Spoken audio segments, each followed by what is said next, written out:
Hey, Mom. Hope you've been doing well lately. I wanted to talk to you about Christmas this year. We decided that we'll come after all, so all three of us are planning to stay with you guys. Things might get a little hectic, but we're really looking forward to seeing you guys. I see. And how long will you be staying? Right now, the plan is just for 2 nights. We'll get there Christmas Eve and leave the next morning. All right. Well, I shouldn't need to tell you this, but having that many guests in the house will mean a lot of work for me. I expect you to pull your own weight, so be prepared for that. I was always intending to help out. There will be cooking, cleaning, decorating, setting out the presents. Oh, my goodness, I'm going to have so much to do. So I hope you aren't planning on relaxing, because as long as I'm working, you're going to be right there beside me. Okay, I understand, Mom. By the way, I've been meaning to ask you. We sent you a little present for your birthday. Did it arrive yet? Yes, it came in the mail. What? Oh, good. I'm glad to hear it. You never mentioned anything about it, so I was getting a little concerned that it got lost in the mail or something. Did you expect me to go out of my way to send you a message over something like that? Oh, please. And one more thing. My daughter drew you a picture, too. Did you see it? You mean that piece of scrap paper? I ripped that filthy thing to shreds and threw it in the trash where it belongs. You threw it away? But Mom, she worked really, really hard on that picture for you. She was really excited to hear what you thought of it. Did you really throw it away? Isn't that what I just said? I mean, really, that was supposed to be a picture of me?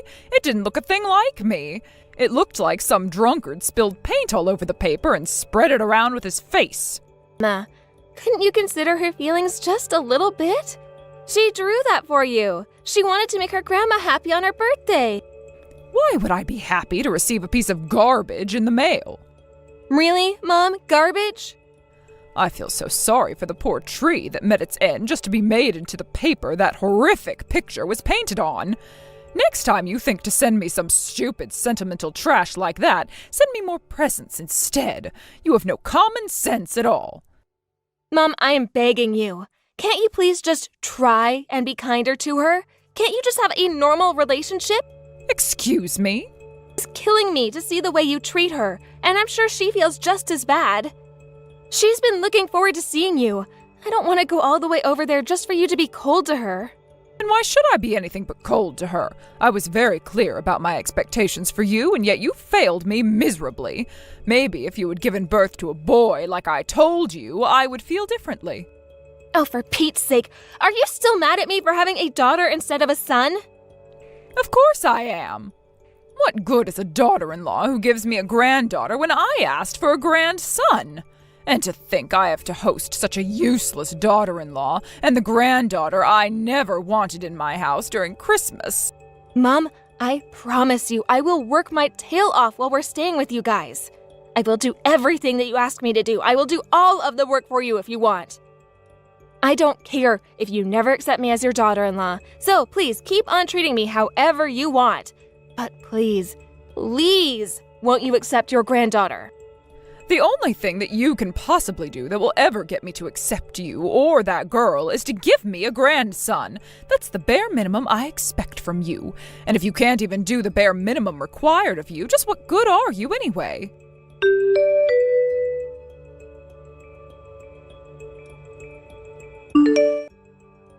Hey there, Mom. We just got to your house. I see. The door is open. You can let yourselves in. Are you home right now? No, I went over to a friend's house. They have a lovely vegetable garden, and they're sharing some of the produce with me. I'll come back after having a cup of tea. Oh, okay. Then I guess we'll just let ourselves in, like you said. I won't be home for a while, so make sure to get dinner ready for all of us. Once you're done with that, clean the toilets and bathtubs in the main bathroom and the guest bathroom. Is it all right if I use whatever's in the fridge for dinner? Absolutely not. That's all for the big family dinner tomorrow. Don't you dare touch any of it. There will be a lot of relatives and neighbors coming tomorrow, so I stocked up early to ensure I'd have enough to feed everyone. Dinner? Oh, okay. Then what should I do about dinner? I shouldn't have to tell you that, you useless girl. Go to the store and buy everything you need yourself. Right. Is there anything you'd like me to fix for you tonight? It's a bit chilly outside. I think I'm in the mood for something that will warm me up after the cold walk home. How about I make up a quick batch of some chicken soup? Chicken soup? Oh, what a terribly dull choice. Is that all you can make? Would you rather I fix something else? No, you can stick with the chicken soup. If I asked you to make anything more complicated, you'd probably end up burning the house down. Yeah, I'll bet you're right. And when you're done shopping, cooking, and cleaning for tonight, work on getting tomorrow's dinner ready to cook. Then you can go into the basement storage room and wrap all the presents I've prepared. You know where the wrapping paper is, right? Yeah, I remember from when I helped you out last year. Good. After you've finished wrapping the presents, I want you to go and spread salt out on the sidewalk and driveway. We're supposed to get a nasty blizzard rolling in tonight. I don't want anyone coming tomorrow to slip and fall. You're going to have my entire house spick and span by tomorrow morning. Got it? Yes, ma'am. You said you were going to work, and I am going to hold you to that promise. Make sure to do it all right. I better not have to fix any of your mistakes. I'll be careful. And don't think just because you cleaned the house for me that I suddenly accept you as my daughter. Just like giving me a grandson, this is the bare minimum I expect from you. I did the same thing for my mother-in-law when I married my husband, too. I know, you've told me about that before. Oh, and one more thing, where should I put all of our luggage? You can't put my son's things in the guest bedroom. Take a clean set of sheets out of the closet and make the bed for me while you're in there. The guest room? But that room only has a single bed. It won't be big enough for all three of us. I know. Then how are we all going to fit in that room? And where are we supposed to You're not. You and the girl won't be staying in that room. stay? The shed in the backyard. I put an old blanket and pillow in there for you, so that's where you'll be sleeping the next 2 nights. The shed? That's what I said. Shed? You want us to sleep in the shed overnight when there's a blizzard coming? The shed has a roof and doors that will keep out the wind and snow. It might be a little bit dirty in there, so you'll have to change into clean clothes before you come into the house in the morning. Okay, Mom, that is not happening. You can't expect us to sleep in the shed. Just having a roof and a door isn't going to be enough to shelter us from the bitter cold. That's why I gave you a blanket. Be glad I gave you that much. If you'd prefer, you could always sleep outside. Take your pick, the shed or out. Why are you making only me and our daughter sleep outside? You know she's only 4 years old, right? I can't let her sleep overnight in that shed. You'll take what you're given. You and that girl have no right to sleep safely and comfortably in my house. Not until you give me a male heir, anyway. Why do you hate us so much? My daughter doesn't deserve this treatment from you. I'm the one you hate, right? Make me sleep out in the shed, but let my daughter inside. You were wrong to give birth to a girl, and that girl was wrong to not be born a boy. I can't believe this. She's your granddaughter. I have no need for a granddaughter. I told you I wanted a grandson. And I am sick and tired of having to explain this all to you. Now go make yourself useful for a change and do all the work I instructed you to do. Once you're done, take that girl and lock yourselves in the shed. Don't you dare come out until morning.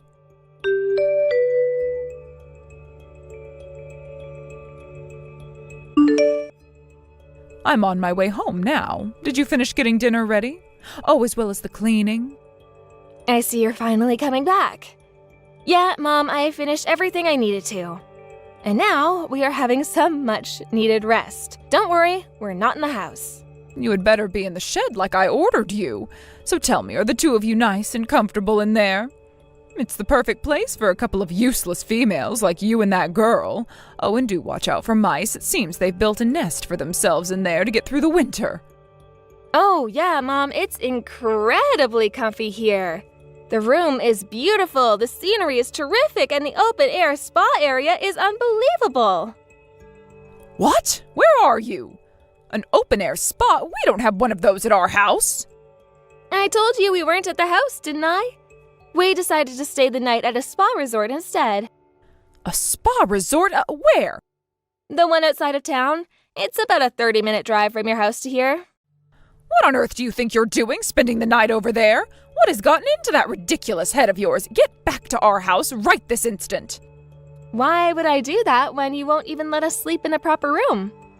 We figured that if you're only going to give us the choices of sleeping in the shed or outside, we should go and find our own accommodations elsewhere.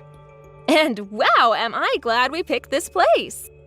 You useless, good-for-nothing woman, how dare the two of you black sheeps hog all that comfort and luxury for yourselves? Get back to the house and go sleep in the shed!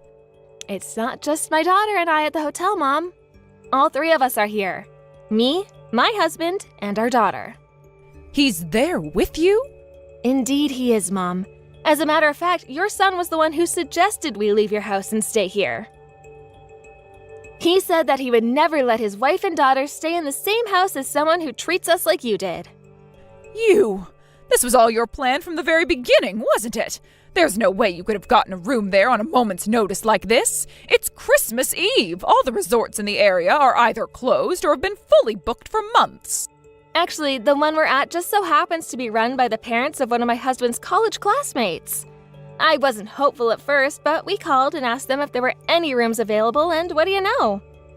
It turns out they had just received a cancellation earlier in the day, and we were welcome to use the room if we like. What a fortunate coincidence! That's no coincidence. It is way too good to be true. To be quite honest, I think you might be right. Seriously? Getting a room at a nice spa resort hotel late at night on Christmas Eve?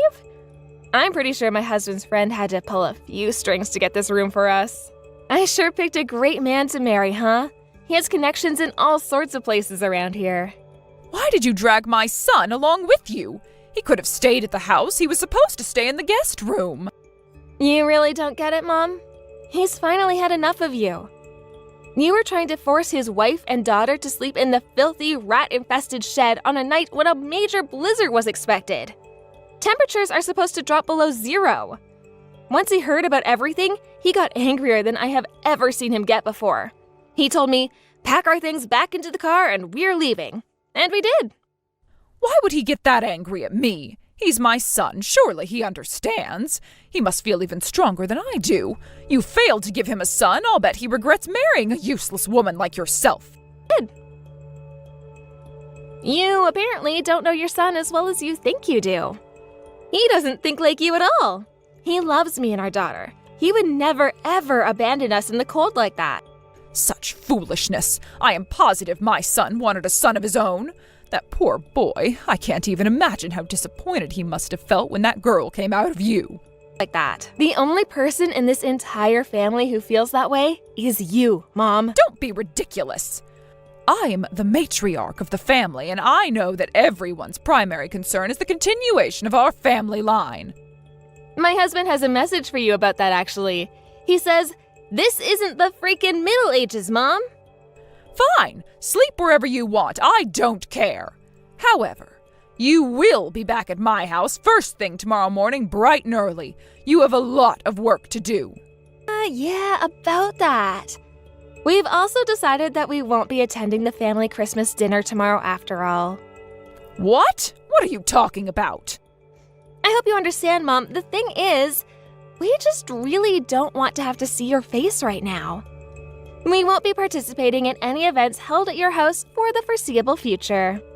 Knock off that senseless, selfish talk this instant. I will not allow you to skip out on the work that you agreed to do. I'm sorry, Mom, but you are absolutely in no position to stop us from doing anything. Oh, and by the way, seeing as we're not going to attend tomorrow's Christmas party, I also decided that I wasn't going to do any of the preparation for it. You'll have to take care of everything yourself. You'd better get started if you're going to finish in time. You haven't done any of the preparations? What in the world have you been doing for the last 2 hours? Looking for a place to stay. Useless. You are utterly useless, just like I was saying all along. And what about my dinner? I was too busy looking for a hotel to go shopping for dinner supplies, so I couldn't make anything. I am incredibly disappointed, both in your reprehensible behavior and in my son for marrying a vile, wicked, lazy woman like yourself. I can't finish all the preparations for the Christmas party by myself. There's far too much work to be done. I don't know what you mean. I've never had any problems getting everything ready by myself. Then again, ever since we got married, you've been forcing me to do it all alone, so maybe I'm just used to it by now. In any case, you always used to do everything by yourself, right? I'm sure a person as experienced as yourself will manage somehow. My knees and back aren't what they used to be. I'm not as young as I once was. I can't do it all alone, not anymore. I know. You were planning to just sit back and relax while I do all of your work for you, just like every year. But I'm not doing it anymore. What do I have to say to you to make you understand? It's my turn to pass the torch. I've fulfilled my duties as matriarch for the family for decades, and now that you've married into our family, it's your turn to take on all this work. That's been the way my family has done things for generations. And those old customs will now come to an abrupt end. When I married your son, I swore a vow to devote myself to him for the rest of my life. Doing your chores for you wasn't part of that bargain. So, if you want to keep up your old customs, you go right ahead and do it. As for us, we're going to start some brand new customs of our own.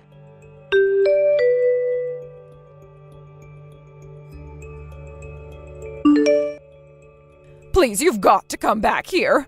My house has become a total disaster area. I can't do this all by myself. I need your help. Sorry, Mom, but you're too late. We're getting ready to leave the hotel, and when we do, we're driving straight home. But it's Christmas Day. If you leave now before even opening the presents, what even was the purpose of coming all this way? I don't know, having a nice stay in a spa resort hotel. Honestly, the open-air spa they have here alone would have been worth the trip. You aren't going to celebrate Christmas with us? But we always have a family dinner on Christmas in my family. We've done it this way for generations. And I'm sure they had a wonderful time doing it that way. But I'm more concerned about my family right now than your family over the last 100 years or so. I don't want to spend such an important day with a person who treated me and my daughter so poorly. What do you want from me? Tell me. What do I have to do for you? Honestly, at this point, there isn't a single thing you could do to redeem yourself in my eyes.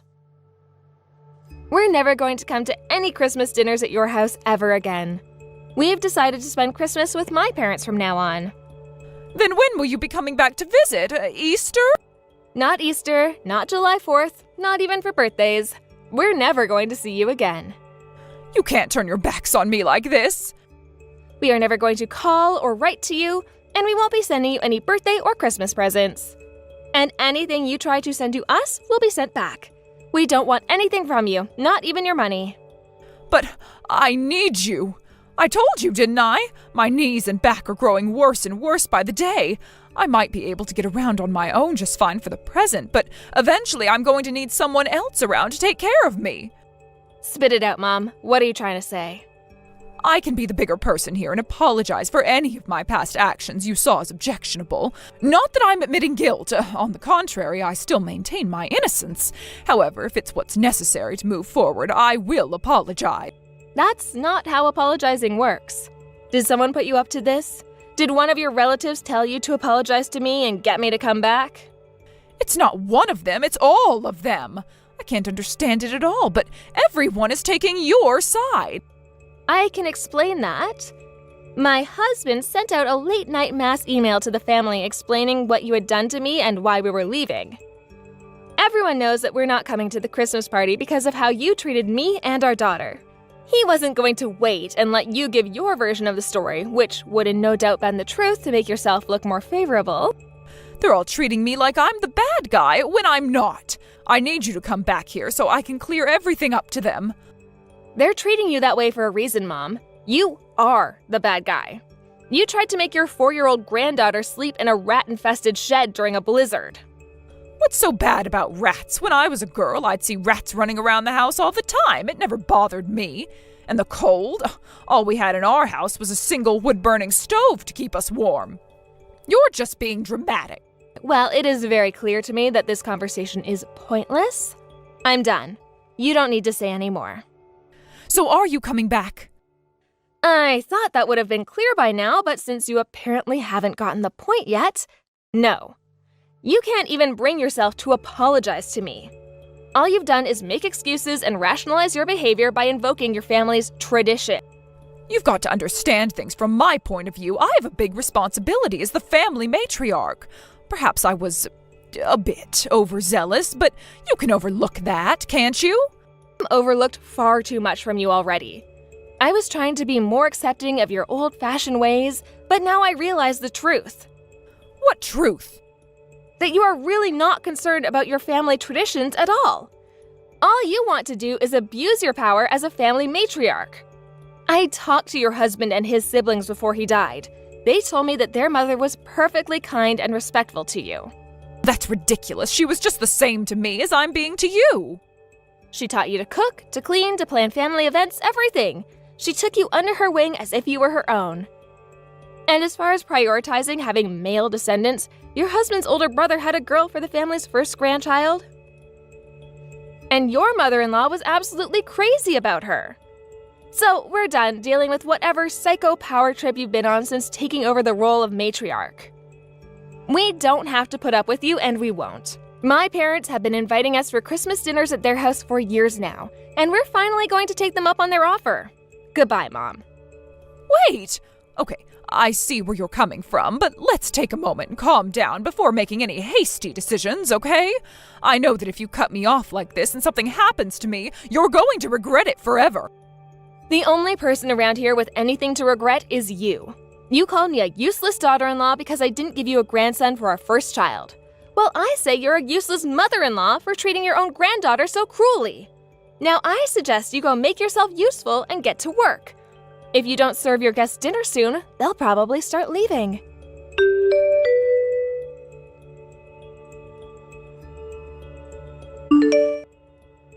We stopped by a few friends in town to give them Christmas greetings and drove straight back home. The whole time, my mother-in-law was blowing up my phone with texts, but I ignored every single one. We kept our promise to never go near her house for any more family get-togethers. From what our other relatives say, that's kind of taken the wind out of her sails. I guess she really was concerned about how quickly she was showing signs of aging and thought she could depend on our family to support her. It must have been a huge shock to see her only lifeline turn their backs and walk away.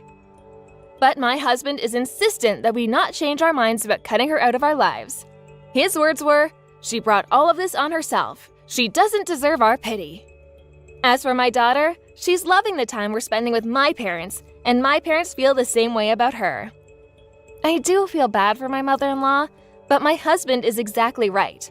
After what she did to my daughter and me, she doesn't deserve a single ounce of pity from me.